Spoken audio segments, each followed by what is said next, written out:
श्री दत्त, मी पूजा की गृहलक्ष्मी या चॅनलमध्ये तुमचं सहर्ष स्वागत करते। मी आज तुमच्यासाठी वेगळी एक छोलेची रेसिपी, छोलेची भाजी वेगळ्या पद्धतीने कशी करायची ह्याची व्हिडिओ घेऊन आली ह्याचा। तर आपण नेहमी काय करतो, कूट घालून किंवा वाटण घालून कूट घालून अशा भाज्या करतो। तर ही छोलेची रेसिपी एकदम वेगळी आहे, त्यामुळे मुलंही खूप आवडीने खातात। तर गावाकडनं आंबे आले, तर जवळजवळ 2 किलोचा एक आंबा असेल एवढा मोठा आंबा आहे हा। ह्याचा मी आंबरस करणार आहे आज, म्हणजे अर्धाच पुरेसा होईल आम्हाला। तर हा आंबा आमच्या नंदेच्या शेतातला आहे, म्हणजे नंदेच्या शेतात झाड आहे ह्या आंब्याचं। तर कधी गेले ना तर तुम्हाला ते झाड नक्की दाखवेल। आणि मी तर आयुष्यात पहिल्यांदा एवढा मोठा आंबा बघितलाय, खूपच गोड पण आहे। तर मी ह्याचा आज आंबरस करणार आहे मस्त। छोलेसाठी साहित्य काय काय घेतलंय मी, एकदम बारीक चिरून कांदा घेतलाय, 4 मोठे कांदे चिरून घेतलेत मी एकदम छोटे छोटे। कढीपत्ता घेतलाय आणि आलं लसणाची पेस्ट आहे आणि छोटं 2 चमचे मोठे 2 चमचे बेसन घेतले आणि 2 मोठे टोमॅटो मस्त छोटे छोटे असं कापून घेतले मस्त। एवढं साहित्य घेतलंय। जिरे मोहरी हे त्याला घेतलेत, मस्त शिजले बघा, दाखवलं तुम्हाला मी। आणि एक शिट्टी काढून घेतली मी। तर चला मी अंक बघूया की छोलेची रेसिपी कशी करायची।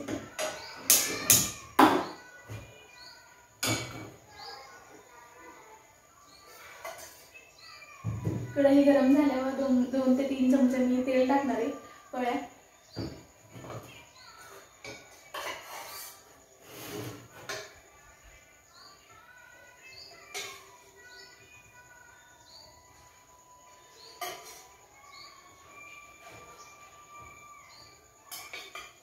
तर मोठे 3 पळ्या मी तेल टाकले। आता यात जिरे टाकणार आहे। तेल मस्त गरम झाले, तर ह्यात मी आता हे जिरे टाकून घेणार आहे। जिरे मस्त असं तडतडले की मग मी ह्यात कढीपत्ता टाकणार। हे अद्रक लसूणची पेस्ट आहे ती पण टाकून घेणार आहे मी।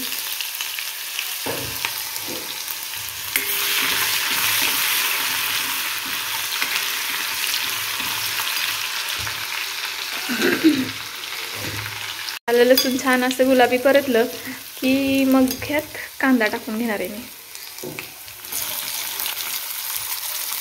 कांदा एकदम बारीक चिरून घ्यायचा, म्हणजे खूप छान भाजी होते। कांदा पण मस्त गुलाबी परतून घ्यायचा आहे। कांदा आता मस्त गुलाबी परतलाय, तर यात आता मी टोमॅटो टाकून घेणार आहे।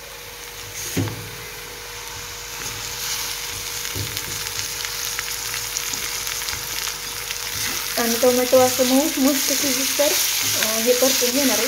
कांदा पण मस्त आपला गुलाबी परतला होता, मग टोमॅटो टाकले। आता टोमॅटो पण मस्त परतून घेणार आहे, छान असं मऊ होईपर्यंत। 2 मिनिट मस्त झाकून ठेवलं मी। आता बघूया, टोमॅटो मस्त शिजले आपलं।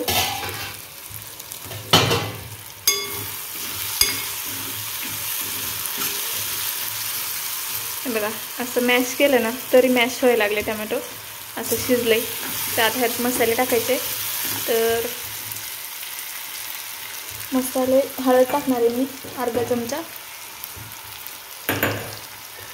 1 मोठा चमचा लाल तिखट टाकणार आहे आणि 1 चमचा मोठा चमचा असा किचन किंग मसाला किंवा कुठलाही गरम मसाला असेल तरी चालेल, तर तो टाकून घेतलाय मी। आणि आता हे छान परतून घेणार आहे।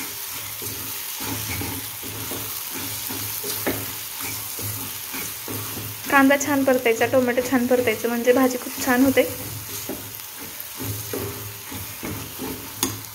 परतलेला मसाला मी सगळा एका साईडला उडवून घेतलाय कढईतच। आणि हे बघा, हे तेल म्हणजे मसाल्यातलंच तेल एक साईडला आले, तर यात मी आता हे बेसन पीठ टाकून घेणार आहे आणि मस्त फास्ट पटपट पटपट हलवून घेणार आहे, छान परतणार आहे।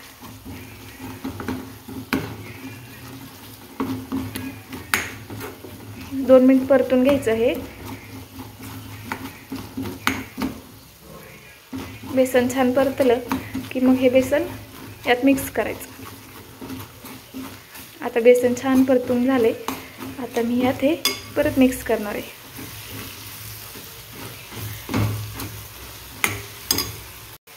आता हे मिक्स झाले छान. बेसन कशासाठी टाकायचं तर अशी, आता हे कांदा टमॅटो टाकलं की एकीकडे कांदा एकीकडे टमॅटो असं होतं. मग बेसन टाकल्याने छान बॉन्डिंग येते, चव पण छान लागते, त्यामुळं बेसन टाकायचं. आता हे मी छोले ह्यात टाकून घेणार आहे.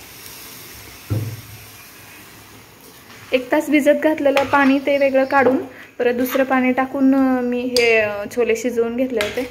एक शिट्टी काढून घेतली होती 5-7-8 मिनटं. ही भाजी आता मी 10 मिनटं शिजवून घेणार आहे, म्हणजे सगळे मसाले छोल्यामध्ये उतरतील.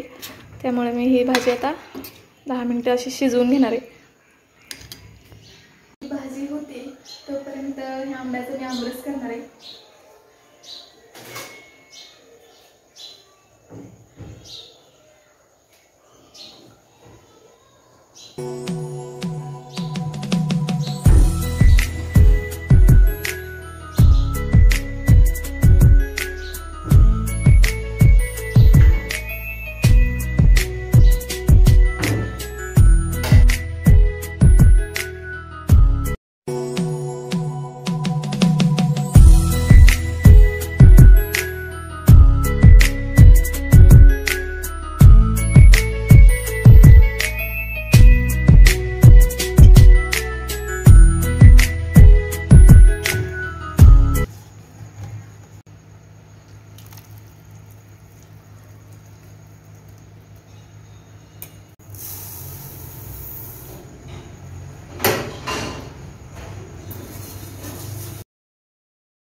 मस्त भाजी शिजली आपली आता. आणि व्हिडिओ चालू करायचं राहून गेला. मीठ टाकलं होतं चवीपुरतं मी, पण तुम्हाला सांगायचं राहून गेलं. किती मस्त भाजी झाली बघा. आपला आमरस पण तयार झाला आहे, तर तो आता मी थंड व्हायसाठी फ्रीजमध्ये ठेवला आहे. तर चला मग अशा नवीन एका व्हिडिओमध्ये मी परत भेटते तुम्हाला. व्हिडिओ आवडला असेल तर लाईक करा, शेअर करा, सबस्क्राईब करा.